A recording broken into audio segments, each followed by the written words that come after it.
Give me the demons call when they do. Nashukuru kwa kufikia stage hii. Kwa majina naitwa Bwana Mohamed Haji, mkurugenzi wa Twende Pamoja na Mama Sports Promotion, ambao ndio waandaaji wa haya mashindano ambayo yanaendelea sasa hivi. Leo tulikuwa tuna mchezo baina ya Amazon na watu wa Tandika, lakini Amazon wameibuka ushindi kuwa washindi wa tatu. Lakini mwamko wa vijana kwa kweli mimi nimefurahia sana, kwa sababu leo imekuwa kama ni finali, lakini ni mshindi wa tatu. Kwa hiyo nategemea kesho kutakuwa na jambo kubwa zaidi ya ile ambayo leo tumepata, kwa sababu kesho tunaenda kwenye final. Na bahati nzuri ambao wameingia final ni watoto wa chuo na watu ambao wanajiita wahenga. Kwa hiyo tutakuwa na wazee na vijana, lakini wote wataonyesha burudani ambayo natamani kwa wapenzi wa football wa wilaya ya Kigamboni na sehemu nyingine za jiji la Dar es Salaam kesho waje washuhudie football ambayo kwa kweli itakuwa ni burudani ambayo haijawahi kutokea.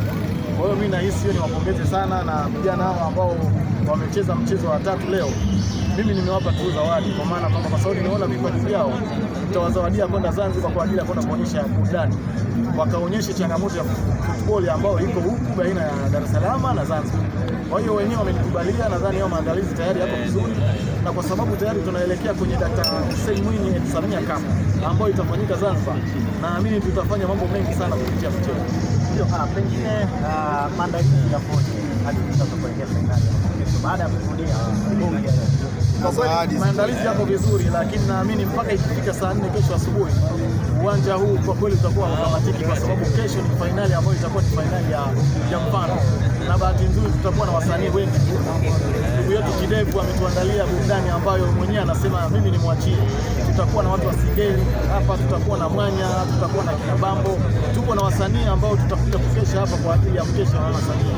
Kwa hiyo kesho ni siku ya burudani na siku ya watu wa Kigamboni kuja kuangalia. Kuna surprise yoyote kwa hapo kesho? Surprise ambayo mimi nimeiandaa sana nimeandaa kwa ajili ya watu ambao wataonyesha burudani, na naamini hiyo surprise itakuja kuonekana hapa. Lakini naamini kwamba waandishi wa habari sijawacha mkono, tumetoka nao mbali kuziendesha timu 32, kwa maana kwamba zikafikia stage mpaka tumefika leo, hawajawahi kutuacha mkono.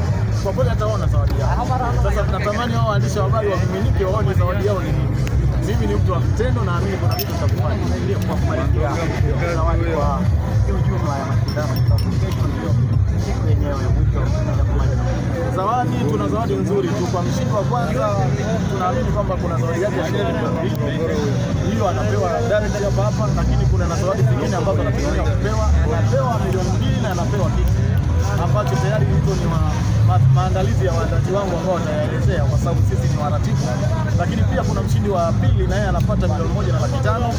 Kuna mshindi wa tatu atapata milioni 1, na mshindi wa 4 hatujawahi kumwacha na yeye anapata 500,000. Kwa maana ukiangalia hii ligi imeenda vizuri sana, kwa maana zawadi zao zimekuwa kutokana na uwezo ambao wameonyesha. Mimi kama mwandaaji natamani nizidishe hizo zawadi, kwa sababu nimeridhika na kiwango ambacho wamekionyesha. Neno lako kwa wadau ambao wamekuwa pamoja nami? Mimi wadau natamani sana tuendelee kumuunga mkono Daktari Samia Suluhu Hassan. Daktari Samia Suluhu Hassan alianzisha, sisi tunatakiwa tumalize. Kwa hiyo mimi na furaha, na kwa sababu gani? Daktari Samia Suluhu Hassan tunaona yeye ndio mtu pekee ambaye alihamasisha michezo.